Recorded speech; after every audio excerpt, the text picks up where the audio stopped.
तो थंबनेल देख के तो तुम लोग ये समझ गए होगे इस वीडियो में सिर्फ उन मूवीज की बात होगी जिनकी डिमांड आज भी है। मतलब ये मूवीज आज भी लोगों को उतनी ही पसंद है जितनी रिलीज के वक्त थी, और ये तीनों मूवीज ने अभी तक सबके दिलों पे कब्जा किया हुआ है। तो देखो यहाँ पर तीनों ब्लॉकबस्टर मूवी है, लेकिन पहले बात करेंगे KGF चैप्टर 1 की। इस मूवी ने सबको पागल कर दिया था, सबका रिएक्शन देखने लायक था। और बात करूं मेरे ओपिनियन की तो ये मुझे मेरी गर्लफ्रेंड से ज्यादा पसंद आई, लेकिन पब्लिक ने इसे बाहुबली से भी अच्छा मानना शुरू कर दिया। लेकिन इसमें से क्या खास बात है जो इसे बाहुबली से अच्छा और अब तक की नंबर 1 पॉपुलर मूवीज में से एक बनाती है? तो सुनो, किसी भी मूवी को रिलीज होने से पहले हिट उसे उसका ट्रेलर बनाता है, मतलब ट्रेलर हिट तो पिक्चर हिट। और ये काम इसके ट्रेलर ने बहुत अच्छे से किया, क्योंकि इसके ट्रेलर का ये डायलॉग, क्या चाहिए बे तेरे को? इसे सुनने के बाद मूवी देखने की दिलचस्पी बहुत ज्यादा बढ़ जाती है। और जब मूवी रिलीज हुई तब रॉकी का इंट्रो होता है एक हीरो की तरह नहीं बल्कि एक विलन की तरह। मूवी की शुरुआत में इसे एक बहुत बड़ा क्रिमिनल, एक बहुत बड़ा खतरा बताया जाता है हिंदुस्तान के लिए। और इस चीज को तुमने भी नोटिस किया होगा, रॉकी अपने लोगों के लिए तो मसीहा था, लेकिन वो पूरी दुनिया के लिए एक विलन या फिर उससे भी बढ़कर एक मॉन्स्टर था। मतलब एक ऐसा मॉन्स्टर जिससे पुलिस सरकार तो डरते ही थे, लेकिन ये बंदा अपने आप में ही एक अंडरवर्ल्ड था। और शायद हमें इसकी यही सुपर विलन वाली खूबियां बहुत ज्यादा पसंद आ रही थी, क्योंकि अपने को हीरो तो पसंद आते हैं, लेकिन उससे भी ज्यादा पसंद आते हैं विलन। ऐसे वैसे नहीं बल्कि पावरफुल विलन जो दुनिया खत्म करने की ताकत रखते हैं। वो लोग अपने गोल्स एम्बिशंस के लिए कुछ भी कर सकते हैं। और रॉकी भी बिल्कुल ऐसा ही है। ये अपनी माँ से किए हुए वादे को पूरा करने के लिए, दुनिया जीतने के लिए विलन भी बन सकता है या फिर मॉन्स्टर भी। और इसका लुक भी हीरो और विलन को एक करके बनाया गया है। लेकिन इससे भी ज्यादा जरूरी चीज इस मूवी में जो है वो है एक्टिंग। देखो, अगर मूवी की स्टोरी बहुत अच्छी है, VFX बहुत अच्छा है, CGI भी बहुत अच्छा है, लेकिन एक्टर की एक्टिंग घटिया है तो मूवी डूब गई। इसलिए इस मूवी के ब्लॉकबस्टर होने के पीछे यश का भी बहुत बड़ा हाथ है, क्योंकि इसकी एक्टिंग तो बढ़िया थी, लेकिन मुझे ऐसा लगता है कि यश रॉकी नाम के कैरेक्टर को निभाने के लिए ही पैदा हुआ था। जैसे हेनरी केविल सुपरमैन के कैरेक्टर के लिए परफेक्ट है, वैसे ही अपना यश रॉकी के लिए। बात तो सही है। क्या तुम लोग किसी और को रॉकी के रोल में इमेजिन कर पाओगे?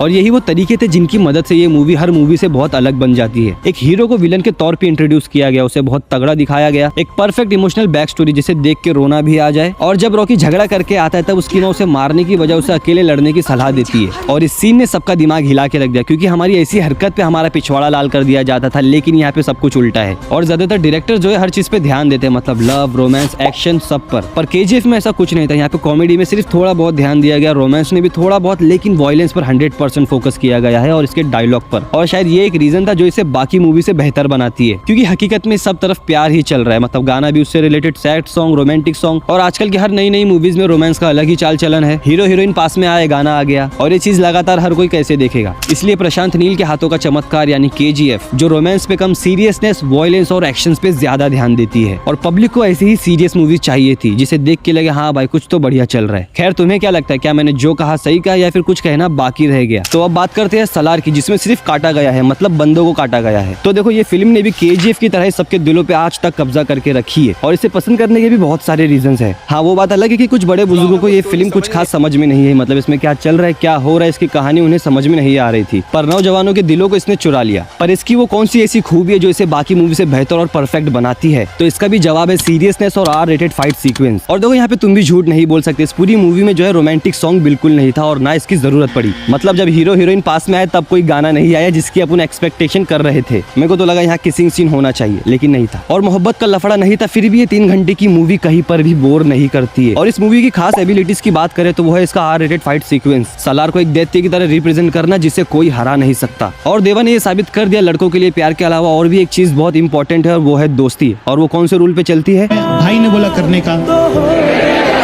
लेकिन यहाँ पे एक इंपॉर्टेंट बात कहना चाहूंगा, इसे रिलीज होने से पहले हिट इसे KGF बनाती है। नहीं, इसका ट्रेलर गजब था, इसमें किसी चीज की कमी नहीं थी, लेकिन जो KGF के हिंट दे दिए गए वो गलती से दे दिए गए या फिर जानबूझ के, पता नहीं, लेकिन इसकी वजह से इसकी हाइप और ज्यादा बढ़ गई, और बढ़ाने के पीछे हम यूट्यूबर का हाथ था। बात तो सही है। वैसे इस मूवी को KGF के सहारे की तो कोई जरूरत नहीं थी, लेकिन प्रशांत नील को कौन समझाए। और इस मूवी की दूसरी एबिलिटी है, इस मूवी को सीरियस रखा गया है। ना इसमें रोमांटिक सॉन्ग है, ना सीन है। ये पूरी मूवी दोस्ती के एक वादे पे चलती है, वो भी बिना बोर किए। और इसका क्लाइमेक्स इसके सेकंड पार्ट के लिए बहुत ज्यादा हाइप क्रिएट करता है, मतलब अधूरा छोड़ दिया ना इस मूवी को, इसीलिए बिल्कुल वैसे ही जैसा बाहुबली में हुआ था। मतलब कटप्पा ने बाहुबली को क्यों मारा हमें जानना है, उसके लिए देखनी पड़ेगी पार्ट 2। तो ये थी वो क्वालिटीज जो इस मूवी को बहुत बेहतर बनाती है। तो इन डिमांडिंग मूवीज की लिस्ट में बाहुबली का नाम ना आए ऐसा तो हो ही नहीं सकता। भले ही ये फ्रेंचाइज 8 साल पुरानी पुरानी है लेकिन इसे आज भी दिल से प्यार किया जाता है। देखो KGF 1, 2 और सलार ये बेस्ट है, इनकी टक्कर में कोई नहीं है, लेकिन बाहुबली के सामने ये कल ही पैदा हुए हैं। बाहुबली ने आते ही ऐसे धूम मचाई कि इसकी पॉपुलैरिटी जो है आग की तरह फैलने लगी और बाहुबली और SS राजामौली ने मिलकर साउथ इंडस्ट्री को एक अलग ही आसमान पे पहुंचा दिया। साउथ इंडस्ट्री ने पहले भी बहुत अच्छी मूवीज बनाई थी, लेकिन जो कांड बाहुबली ने किया वो अब तक किसी ने नहीं किया था। और शायद यही मूवी के बाद बॉलीवुड के ऊपर शनि की 7.5 लग गई। नहीं 8 साल हो गया, लेकिन फिर भी अभी तक ग्रहण हटा नहीं है। तो ये मूवी 8 साल पुरानी होने के बावजूद भी लोग इसे आज भी देखना क्यों पसंद करते हैं, तो उसके ऊपर अपन डिस्कस करेंगे। अमरेंद्र बाहुबली यानी गूज़बम्प। देखो ये डायलॉग गूज़बम्प देता है, लेकिन इस मूवी में बहुत सारी ऐसी चीजें हैं जो इसे लोगों की one of the favourite movie बनाती है। तो पहला है इसका BGM। बाहुबली की एंट्री पर, बाहुबली की जंग के दौरान जब बैकग्राउंड में इसका BGM चलता है तब ऐसा लगता है भाई इस जंग में आग लग गई। मतलब इन बैकग्राउंड ट्यून की वजह से हर एक सीन की शान और शौकत बढ़ जाती थी। और सबसे लाजवाब चीज है इसमें हिंदी डबिंग। इसके हर एक कैरेक्टर को एक परफेक्ट हिंदी डबिंग दी गई है। इसे देख के ऐसा लगता ही नहीं है कि तमिल लैंग्वेज की मूवी है। और अपने बाहुबली को जिसने इतनी हैवी और कठोर आवाज दिया है वो है शरद केलकर। और मैं सच बता रहा हूँ, ये बंदे की आवाज बाहुबली के ऊपर फिट बैठ गई। और इससे भी हटकर इसमें यूज किया गया है बेस्ट VFX और CGI। इस पूरी मूवी को देख के ऐसा लगता ही नहीं कि यहाँ पे VFX या CGI का यूज हुआ होगा, अगर बिना दिमाग लगाए देखे तो। और बाहुबली के अंदर जो सुपर डुपर लेवल की स्ट्रेंथ थी, इसे देख के तो ऐसा लगता है कि माँ कसम कैप्टन ने जो गांड का जोर लगा के इतनी मेहनत की थी, उसे तो ये बंदा अपनी कहानी उंगली से कर लेगा। और इसके अलावा इसकी गजब की स्टोरी और इसे पूरे प्लान के साथ मार्केट में उतारा गया था। मतलब लोगों को कितना बताना है और उसके क्लाइमैक्स को लोगों को ऐसा दिखाओ कि लोग इसके पार्ट 2 के लिए बेचैन हो जाए। और बेचैनी बढ़ी भी। और इसमें रोमांस को अलग ही ढंग से दिखाया गया है, या फिर कहूँ इसके जरिए लोगों को लुभाया गया है। ये फिल्म में पावरफुल एक्शन था, लेकिन जब रोमांस की बात आती है भाई, इसे देख के तो नशा चढ़ने लगता है। पर इस मूवी का सबसे इंपॉर्टेंट पार्ट था इसका क्लाइमैक्स। इसे देख के हर कोई ये बोल रहा था क्यों मारा मामा, और यही वो सीन था जो इसके सेकंड पार्ट के लिए हाइप क्रिएट कर रहा था। लेकिन राजामौली सर को ये पता था कि एक क्लाइमैक्स के दम पे ये सेकंड पार्ट को पूरी तरह से नहीं चला सकते, इसीलिए पार्ट 2 में पार्ट 1 से ज्यादा बेस्ट स्टोरी और बेस्ट एक्शन और बेस्ट VFX और CGI का यूज हुआ था। और मेरा ओपिनियन ये है कि प्रभास की लाजवाब एक्टिंग की वजह से बाहुबली में ज्यादा जान आ गई। मतलब प्रभास से बेहतर इस कैरेक्टर को और कोई निभा नहीं सकता था। और भल्लाल देव के रोल के लिए इसमें राणा सर को लिया गया, जो इसमें फिट नहीं बल्कि ऐसा लगता है कि ये पैदा ही इसके लिए हुए थे। इन्होंने इस कैरेक्टर को इस पूरी मूवी के दौरान जिया है। इनकी एक्टिंग इस कैरेक्टर को बाहुबली से भी ज्यादा खतरनाक और पावरफुल दिखा रही थी। और कहीं कहीं जगह पर इनकी एक्टिंग मुझे प्रभास से भी बेहतर लग रही थी। सीधे शब्दों में कहूँ तो इनसे बेहतर इस मूवी का विलन हो ही नहीं सकता था। और यही परफेक्ट कास्टिंग की वजह से ये मूवी और भी ज्यादा बेहतर बन जाती है। तो ये थी इस मूवी की qualities: best action, best romance, best casting, best song, best BGM और बेस्ट स्टोरी। मतलब ये मूवीज, इसके फर्स्ट और सेकंड पार्ट, ये लगभग 8 साल पुराने हो चुके हैं, लेकिन फिर भी ये लोगों को आज भी बहुत ज्यादा पसंद है। और इसीलिए शायद SS राजामौली इसके ऊपर एक एनिमेटेड फिल्म बना रहे हैं क्राउन ऑफ ब्लड नाम से। तो अब तुम्हें क्या लगता है, क्या यही वो क्वालिटीज थी जो इस मूवी को और बेहतर बनाती है बाकी मूवीज से?